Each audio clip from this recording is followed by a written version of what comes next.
sa ngalan po ng Marinduque Electric Cooperatives, ay karangalan ko pong tanggapin kayong lahat dito po sa ating gaganaping 46th Annual General Membership Assembly.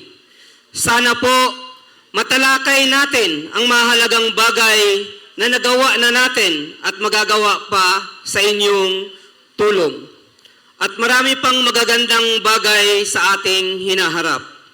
Sa panahon pong ito na nasa deklarasyon ang Pilipinas ng National Energy Emergency dahil sa nangyaring gulo sa gitnang silangan, lubha pong nararamdaman natin ang sobrang taas ng mga produktong petrolyo na pang-araw-araw nating kailangan para makapasok sa trabaho, pang-araw-araw nating pangangailangang bumili ng mga kailangan natin sa ating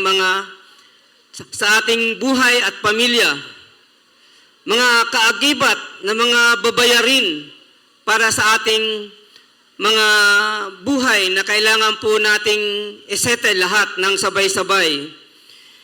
Sa ganitong pagkakataon, sana po ay lubos nating maunawaan at matalinong desisyonan alin ang mas importante nating bigyan ng pansin para sa ikakabuti ng ating kalagayan at ng ating pamilya.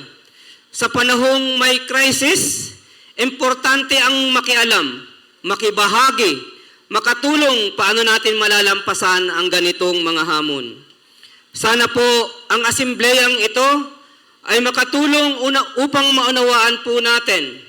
Magpalitan po tayo ng paliwanag ano ang kahalagaan ng kuryente sa ating buhay at sa huli ay magtapos tayo na may tamang balita ukol sa ating operasyon at sa kasulukuyang mga nagaganap.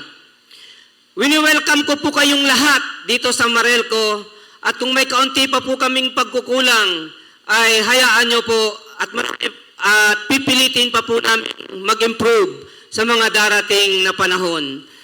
Maraming salamat po sa inyong lahat mula po sa side na to, sa side hanggang dulo at sa likod pa po ng building na yan. Maraming salamat po sa inyong pagdalo. Mabuhay po ang Marinduque, mabuhay po ang Marelco. Maraming salamat po.